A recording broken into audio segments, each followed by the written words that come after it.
My name is John Yang. I'm a game designer on World of Warcraft. I work on the game systems, including class design, class balance, legendary items.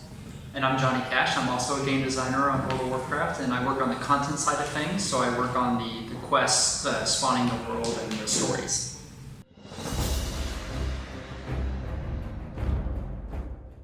The main reason behind this change is to improve the pace of combat. In extreme cases, that means things were slowed down. But to talk more about that, the global cooldown was added to abilities, mostly cooldowns, a couple movement abilities, a few defensives, things like that.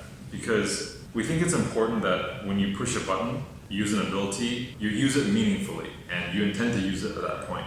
Previously, for example, if you were a warrior, you had many different DPS damage cooldowns that you could use at the same time.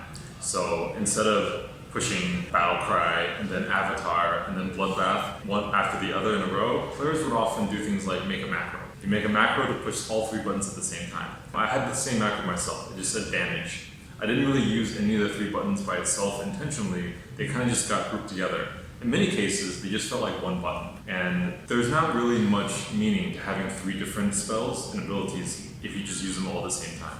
Another benefit is slowing the pace of burst damage. In many cases, especially in PvP, the amount of burst damage you could do by pushing all your buttons at the same time, 2 or 3 damage buttons, 2 or 3 damage buffs plus a damage spell, was kind of too much for the game. We're always kind of looking for the best pacing of combat for players, not just in PvP, but also in PvE when you're leveling, doing quests, doing dungeon or raid. There's just a good pace of combat that feels like you're playing an RPG, leveling character, fighting a monster, giving them time to attack you and you attack them back. When buttons take that 1.5 second global cooldown to use, combat feels more meaningful overall. And we know a lot of players are maybe happy about this, but we're trying to be really careful about this and think it's a better direction for the game overall.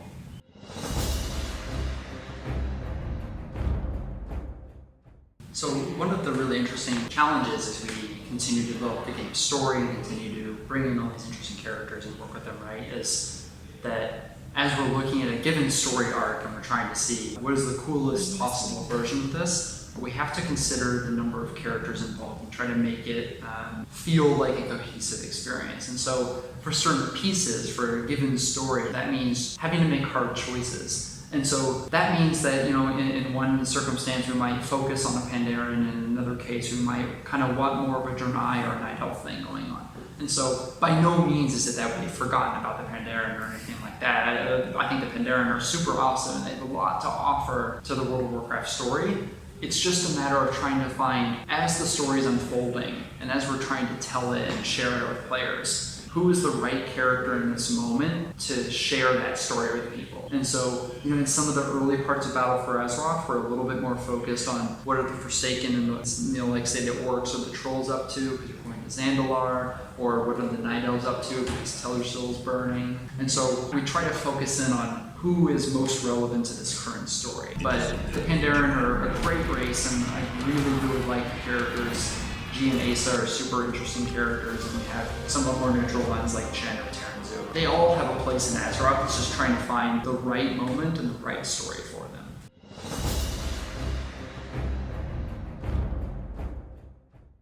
I think it would take a monumental reason for one of the races in our game to switch factions, right? It's a pretty big decision. They've been allied with several other races on a faction for many years now. And a decision to change factions entirely wouldn't be done so lightly.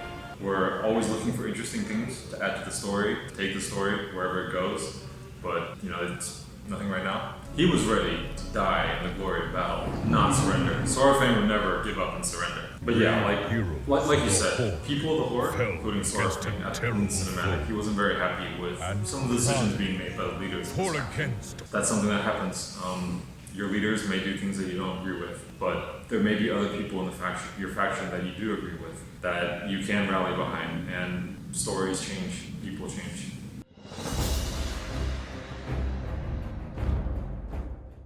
That's kind of the actual natural design of the system. With the introduction of the war mode, you can choose to roll PvP anywhere out in the world. The bounty system allows a player who's gotten, I think it's 10 kills in a row without dying to become a bounty. The game is kind of saying, hey, you're a big, strong guy. You've killed 10 people without dying. It's time to tip the scales and kind of balance things out a little bit.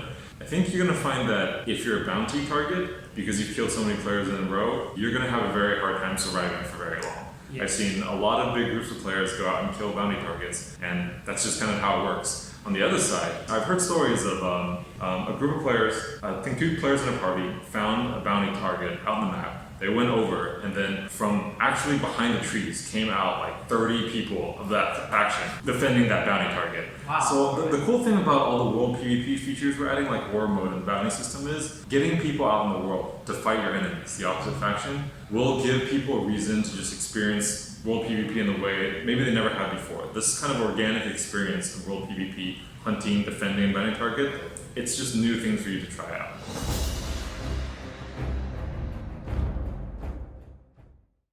Neither of us is an engineer, so we can't really speak to kind of the engine side of things, right? But to cover kind of the other part of your question there, we're always trying to make WoW better. Anytime we make a new model and that model is something that exists elsewhere as well, right? We look at that as an opportunity to make the entire world work better. And so we're always trying to do everything we can to make intelligent choices that let the entire world of Azeroth grow, whether that's graphically or story-wise or gameplay-wise, right? And on occasion, that means we do have to raise the requirements of the game, but we try, and there's a whole team of people who work extremely hard to make sure that we keep that as reasonable as possible. We only raise it when we really need to, because one of WoW's greatest strengths, truly, is that people with very older machines and older graphics cards can still play and enjoy the game. That's not something we intend to change. I can tell you that while I'm not an engineer, I'm part of a greater team, including engineers, that works on performance. We put a lot of time into making sure the performance of the game, the engine, is as smooth as possible, optimized, so that the game can run well on lower end machines, lower spec machines, and that we don't have to increase the minimum specs as often. We have a really talented team of technical artists, engineers, and the like, who, while our game looks good in game, we try to make sure that it's as cheap to run as possible.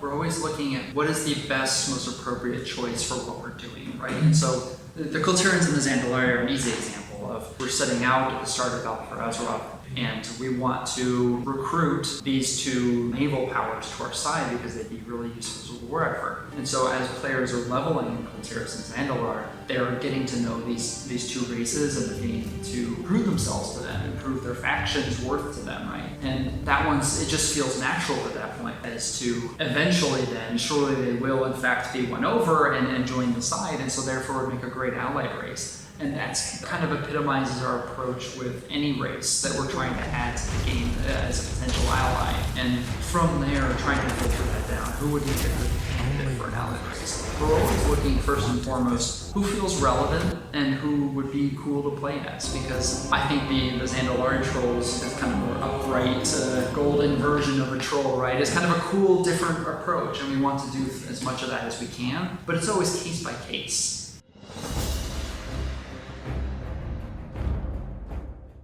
Something you say, that varies too, right? Like the Void Elves that are from 735, those were something that we hadn't seen before in Azeroth. So it's really a mix. The Void Elves were a great opportunity of, we're doing this really cool story arc with Valeria Windrunner and all this Void stuff, and we think that's really interesting. And what if there were others? What if she kind of showed others that path? And so we try to, one of the core pillars of allied races is that there isn't a one-size-fits-all approach to them. And that's in terms of how you unlock them and what they are and what their abilities are. We're just trying to go for cool.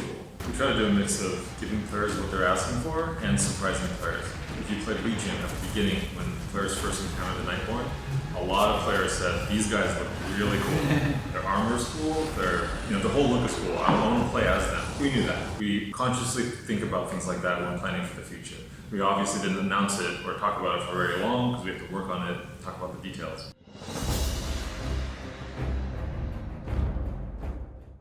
WoW's greatest strength, right, is the incredible breadth of content available to players and the depth of all of that content, right, in each given area. In terms of like the longevity of WoW, just as strong as it's ever been, and we don't see that stopping anytime soon. We think WoW's going to enjoy a very long and healthy existence. Our focus is making Battle for Azeroth great.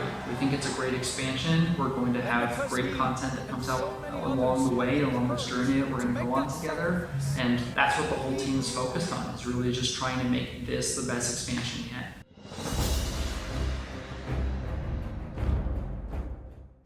Hello Malaysia, we know a lot of you are very passionate about World of Warcraft and we're really happy to have you with us. We really hope you're ready for Battle for Azeroth when it launches on August 14th. Thank you so much for being a part of the World of Warcraft community. I know that everyone in Malaysia is just as passionate about Azeroth as we are, and so we're really excited to share all the experiences that come with you, and we look forward to your feedback and to seeing your reactions to some of the stuff that's coming. We hope you enjoy it. Thank you. 想要即时获取免费游戏的消息，只要在专业的 following 里选择 CFIRST， 并订阅我们的 YouTube 频道，打开铃铛，你就不会错过任何最新资讯啦。